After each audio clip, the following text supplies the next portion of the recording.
আসসালামু আলাইকুম। আজকে অপরবেলায় আবার এসে হাজির হলাম আমরা আমাদের পলিটিক্স ক্লাবের তৃতীয়তম পর্ব, তৃতীয় অথবা চতুর্থ।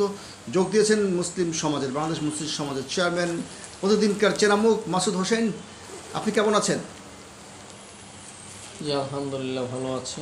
আমি সংক্ষেপে আজকে আলোচনা শেষ করব। দুই একটি বিষয় আমার কাছে আছে, সেটা আপনার কাছে একটু শেয়ার করতে চাইছিলাম। পলিটিক্স ক্লাবের মুখোমুখি অনুষ্ঠানে একটি বিষয় আমি দেখলাম সোশ্যাল মিডিয়ায়, সেটা হচ্ছে লক্ষ্মীপুরে এক জামাতের এক নেতা একটা খাবার রেস্টুরেন্ট থেকে কিছু লোককে কান ধরে উঠবোস করাচ্ছে। তার হাতে একটি লাঠিও আছে, দুই একটা টোকা মেরেছে কিনা তাও আমি খেয়াল করিনি, মেরেও থাকতে পারে। পিছনেই দেখা যাচ্ছে লেখা আছে হিন্দু হোটেল। আচ্ছা, একজন মুসলমান হিসেবে কি অবশ্যই আমি দিনের বেলার পানাহারের বিরুদ্ধে থাকব এবং আমি আমার আমার যেই আস্থা বিশ্বাস সে জায়গায় অটল থাকবো, কিন্তু আরেকজনকে রোজা রাখতে বাধ্য করার এই পদ্ধতি কি আপনি অ্যাগ্রি কিনা, একমত কিনা? যেহেতু সেখানে লেখা আছে হিন্দু হোটেল, মুসলমান যদি হোটেলও হয়ে থাকে, ঢেকে ঘিরে তারা যদি খায়, কেউ কেউ রোগী থাকতে পারে, কেউ রিক্সা চালক যারা রোজা থাকতে পারে না, বা অনেক সলিড কোনো কিছু কারণ থাকে, নানান কারণেই কেউ রোজা নাও থাকতে পারে। কিন্তু মুসলমানের কি এমন আইন আছে নাকি যে তাকে পিটিয়ে কান ধরে উঠবোস করিয়ে রোজা রাখাইতে হবে? আপনি কি বলবেন মাসুদ ভাই?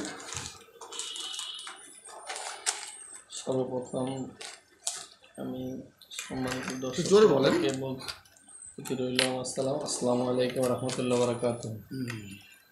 তো আপনার যে প্রশ্নটি করেছেন যে বল প্রয়োগের মাধ্যমে রোজা রাখানো যায় কিনা, এবং প্রশ্ন হলো এটা, আর সেখানে কোন জামাত নেতা নাকি বল প্রয়োগ করেছে, যারা খাওয়া দাওয়া করতে আসলে এই ভিডিওটা আমিও দেখেছি, এবং সামাজিক যোগাযোগ মাধ্যমে তো অনেক রকম ভিডিও অনেকভাবে ছড়ায়।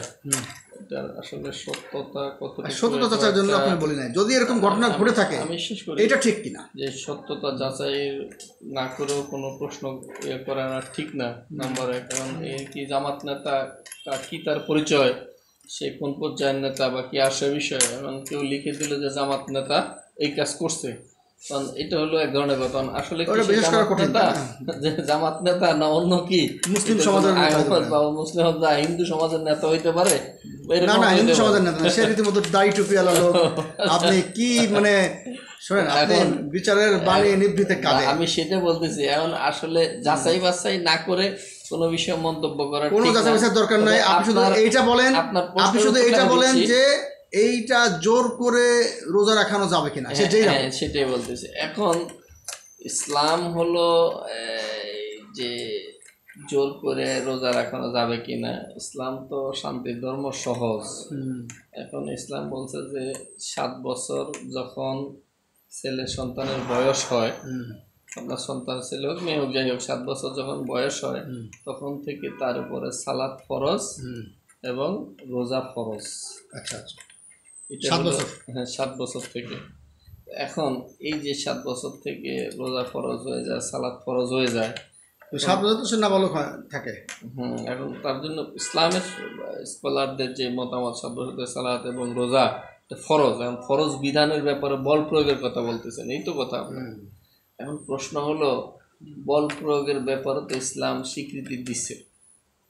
প্রথমত কথা হলো এটা, কিভাবে যে কেউ যদি আপনার আহাল আপনার যারা অধীনস্থ, তারা যদি দেখা যাচ্ছে রোজা রাখতেছে না, তাকে আপনি নর্মালি ভাবে বুঝাবেন, নর্মালি না বুঝায় সে যদি না করে, তাহলে তার প্রতি বল প্রয়োগ করা যায়, নাম্বার এক, ইসলামের দৃষ্টিকোণ থেকে। এখন প্রশ্ন হলো, আরেকটা বিষয় আছে, এটা হলো আরেকটা বিষয় হলো যে কেউ অসুস্থ ব্যক্তি, মাজুর বা অসুস্থ, তার পক্ষে রোজা রাখা সম্ভব না, সেই ক্ষেত্রে ইসলাম কি বলে? ইসলাম বলে যে ফেদিয়া দিতে হবে। ফেদিয়া কি? ফেদিয়া না, ফেদিয়া এটা হলো জরিমানা বলতে পারেন। জরিমানা কিরকম? যেমন আপনি যে যতদিন রোজা রাখতে পারবেন না, ততদিন পর্যন্ত একজন মিসকিনকে খাওয়াইতে হবে, আপনার বদলে সে রোজা রাখবে। এটা হলো ইসলামের নির্দেশ।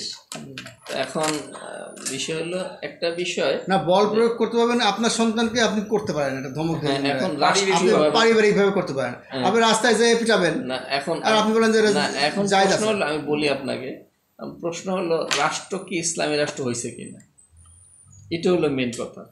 রাষ্ট্র ইসলামী রাষ্ট্র হলে তো ইসলামের, হ্যাঁ, এখন বিষয় এই জায়গাতে যদি রাষ্ট্র ইসলামী হইতো তাহলে আপনি বল প্রয়োগ করতে পারতো। রাষ্ট্র ইসলামী হলে বল প্রয়োগ করতে পারতো। ইসলামী রাষ্ট্র যদি হতো, যে ইসলামী রাষ্ট্র, ইসলামী সরকার বল প্রয়োগ করতে পারতো। আমি সেই কথাই বলতেছি যে এখানে তো আমরা জাস্ট আলোচনা করতেছি একটা বিষয় নিয়ে, ঠিক না? তো রাষ্ট্র যদি ইসলামী রাষ্ট্র হতো তাহলে সরকার এটাকে বল প্রয়োগ করতে পারতো। হ্যাঁ, সরকার এখানে প্রশাসন দিয়ে যে হোটেল খোলা ছিল ওই হোটেল বন্ধ করতে পারতো, না ওখানে জরিমানা করতে পারতো। না, হোটেল খোলা থাকবে না, না হোটেলে পর্দা দিয়ে ঘিরে খাওয়া যাবে না, সুযোগ নাই। তাহলে যারা রোজা থাকতে পারছে অসুস্থ, তাদের বাসায় রান্নার ব্যবস্থা নেই, তারা খাবে কোথায়? না, সেটা আপনি কি ভুল একটা বয়ান দিচ্ছেন নাকি? না, আমি ভুল বয়ান না, আমি যেটা ইসলামের পরিপূর্ণ বিধান অনুপাতে যে সিস্টেমটা আমি সেটা বলতেছি। যেমন আপনি সৌদি আরব ইসলামী রাষ্ট্র, আমি বলি সৌদি আরব ইসলামী রাষ্ট্র, সেখানে আপনি যখনই আজান দিবে, আজান দিলে কোনো দোকানপাট, শুধু খাবার হোটেল বলতে না, কোনো দোকানপাট খোলা রাখতে পারবেন, বন্ধ করে নামাজে যায়, বন্ধ করে সালাতে যেতে হবে। এবং ইভেন কেউ যদি বন্ধ করে ভিতরেও থাকে, আরে ভাই খোলা রাখলে সমস্যা নাই, সে নামাজে যেতে হবে। অনেকে সৌদি আরবে খোলা রেখেই নামাজে যায়, না বন্ধ করে না দোকান, আমি জানি, সেটা ভিন্ন বিষয়। আমি জানি না। আপনি যখন কোনো মশলা দিবেন, সে মশলার আসল জিনিসটা বলবেন। সৌদি আরবে কোনো দোকানই বন্ধ করে না, ওরা খোলা রেখে নামাজ, মানে চুরি হয় না। না না না বলবেন কেন? আমি নিজে সৌদি আরব ছিলাম, আর আপনি 1 বছর, আমি সেখানে কালচারটা জানি। নিশ্চয় যেখানে বাঙালি ছিল সেখানে ছিলেন না? আমি যেখানে সৌদি আরবের সবচেয়ে যেখানে আমিররা থাকে, সেটা আমি তো ভিডিও দেখেছি, তারা দোকান খোলা রেখেই নামাজে যায়। আপনি আমার সাথে একমত? না, আছে, এই যে আপনি একমত? না, আছে, আমি সেটা বলি না। দোকান খোলা রেখেও নামাজে যেতে পারেন, কিন্তু আপনার দোকানে থাকার কোনো সুযোগ নাই, থাকবে না। আজান দিছে, আপনার দোকানে শাটার খোলা দিতে হবে, আগে সালাত, সালাতের পরে আপনি আপনার কর্মসংস্থানে চলে আসেন। এইটা হলো ইসলামী রাষ্ট্রের বিধান। এখন আমাদের দেশ তো বলতে, আপনি যেটা বলতে চাচ্ছেন যে প্রশ্ন থেকে সরে গেলেন, আমি প্রশ্ন থেকে সরে খাওয়া যদি কেউ হোটেল খোলা রাখে, আমি সেটাই বলতেছি, অসুস্থ রোগী খাইতে পারে, আমি সেই সুযোগটা দিবেন তো, আপনি আমাকে বলতে সুযোগ খুব কম পাবেন। হ্যাঁ, বলেন। আচ্ছা, এখন হলো এটা তো আমাদের দেশ আগে ইসলামী রাষ্ট্র হয়েছে কিনা, এটা হলো প্রশ্ন। হয় নাই। এখন তো আমাদের দেশে তো ইসলামী রাষ্ট্র ঘোষণা হয় নাই, ইসলামী রাষ্ট্র হয় নাই। না, ধরেন ঘোষণা হয়েছে, যারা ইসলামী রাষ্ট্র আছে, তাহলে কি পারবে এভাবে হোটেলে যে কান ধরে উঠবে লাঠি দিয়ে পেতে পারবে? না, এখানে সরকারি যারা, সরকারও পারবে, অবশ্যই পারবে। হোটেল খোলা রেখে ঘিরে ঢেকে কারা খাবে? না, সুযোগ নাই। তাহলে যে আচ্ছা, যাবে না, কারণ কারা রোজা রাখা ম্যান্ডেটরি না, আপনি জানেন? যে রিক্সা চালক, তার গলা শুকায় যায় ঘন ঘন, সে রোজা রাখে না। আমি নিজে বিধান দিয়ে আপনি আমি আপনাকে বলি, আপনি ঝগড়া লাগাই দিয়েন না, এখন ঝগড়া করা দরকার আছে, নাহলে আমাদের ইউটিউবে এই সে ভিউ হয় না, ঝগড়া সারা ভিউ হয় না। আমি নিজে স্কলারদের ওয়াজ শুনছি, আজহারি বলেন, আরেকজন বলেন, যে আমি নিজে শুনছি যারা কায়িক পরিশ্রম করে, প্রচুর শরীরে ঘাম ঝরে, গলা শুকায় যায়, পারে না, তাদের ইনকামের রাস্তা এটা, তারা রোজা না থাকলেও হবে? আপনি বললেন না না না, আমি নিজে শুনছি ওয়াজ, আপনাকে আমি সার্চ করে ওয়াজ শুনেন, আপনি কোরআনের রেফারেন্স দেন আমাকে। অসুস্থ সে থাকবে, কে যে অসুস্থ? আমি তো একবার বলছি, সে খাবে কোথায়? কোন অসুস্থ ব্যক্তি মাজুর, তার জন্য ফিদিয়া দিতে হবে। আরে ফিদিয়া দিলাম, কিন্তু তাহলে আপনার এখানে আপনি বলতেছেন না সে থাকতে পারবে। আপনি দেখি মাজাজটা কম করেছেন, ফিদিয়া দেন, আপনি পারবেন না, কিন্তু সে কি খাবে না? না, সুযোগ নেই। আচ্ছা, সুযোগ নেই। যে অসুস্থ সে খাবে না? হ্যাঁ, অসুস্থ তো সে খাবে, তাকে তো ফিদিয়া দিতে হবে। আরে ফিদিয়া দিবে, আমি তো ফিদিয়া নিয়ে কথা বলতেছি না। ধর, আপনি খালি ফিদিয়া জরিমানা সে দেবে, আমি তো অস্বীকার করি নাই। যে বাইরে থাকবে না, থাকবে না, আমার তো তর্ক এখানে না। আপনি খালি বারবার আরেকদিন ঠেলে নিতে যাচ্ছেন, জামাতে সাপোর্ট করতে যায়। আমি বলছি, যিনি অসুস্থ, তার খাওয়ার কোনো জায়গা নাই, বাড়ি গরনের রাস্তায় ঘরে, সে ভিখারি শিকারি, ভিকে শিখে কিছু পায়, সে দারুণ অসুস্থ, তার তো একটা হোটেল খোলা থাকা দরকার। হোটেল যদি সালা দিয়ে ঘেরা হোটেল থাকে, মানে পদ্মানশীল, মানে একে পদ্মাতে ঘেরা, সেখানে যদি সে কটা খায়, ইভেন দেখা যাচ্ছে যেখানে লেখা আছে হিন্দু হোটেল, সেটা হিন্দুরাও তো খাবে, রাত্রে তো থাকে না, আপনি যাই কান ধরাবেন, এটা আপনি বললেন যে এটা না, এটা অপরাধ। সেটাই কথা স্বীকার আমি করেন। সেটা তো বলতেছি, আমি তো একবারই বললাম, আপনি তো আমাকে বলার সুযোগ দিলেন। আপনার সুযোগ তো দেওয়া যাবে না, আপনি সুযোগ দিলে কোন দিক দিয়ে কি বলবেন, ডাইনে বললে বামে যাবেন। না, আমি আজকে বলতেছি, আলোচনা কিন্তু এখানে শেষ করবেন আপনি। না, আমি বলতেছি যে যদি কেউ এই কাজ করে থাকে, হ্যাঁ, যেহেতু এটা ইসলামী রাষ্ট্র না, তাহলে যদি সেই কাজ করে থাকে তাহলে নিশ্চয়ই সে অপরাধ করেছে। এইটাই আমি বলতে চাচ্ছি, আর ইসলামী রাষ্ট্র হলো, কথাগুলো তো আপনি ইসলামী বলার রাষ্ট্র, সুযোগ দিতে হবে। ইসলামী রাষ্ট্র হলেও অপরাধ করবে না তাহলে। না, ইসলামী রাষ্ট্র হলো, যদি রাষ্ট্র তাকে দায়িত্ব দেয় তাইলে সে পারবে। কারণ রাষ্ট্র যদি তাকে আর দায়িত্ব রাষ্ট্র না দায়িত্ব কি? দেয়, সে রাষ্ট্রের তো সম্পূর্ণভাবে কাজ ভাই, করতে পারে না। রাষ্ট্রের স্বরাষ্ট্রমন্ত্রীর লোকই হইল, ইসলামিক রাষ্ট্র মনে করেন আছে, কথার কথা বললাম, তাইলেও কি একটা হিন্দু হোটেলে যে কান ধোয়া না, হিন্দু হোটেলে সম্ভব না। আমি প্রশ্নটা এইটাই। তাদের জন্য তো রোজা ফরজ না, আপনাকে তো অসংখ্য, তারা খাবে, সমস্যা কি? আপনার এই কথাটাই আমি শুনতে চাইছিলাম, এতক্ষণ ঘুরিয়ে পিছিয়ে অনেক দূর গেলেন, আপনাকে অসংখ্য অসংখ্য ধন্যবাদ। আর কোনো এবং প্রশ্ন আপনি নাই আপনার?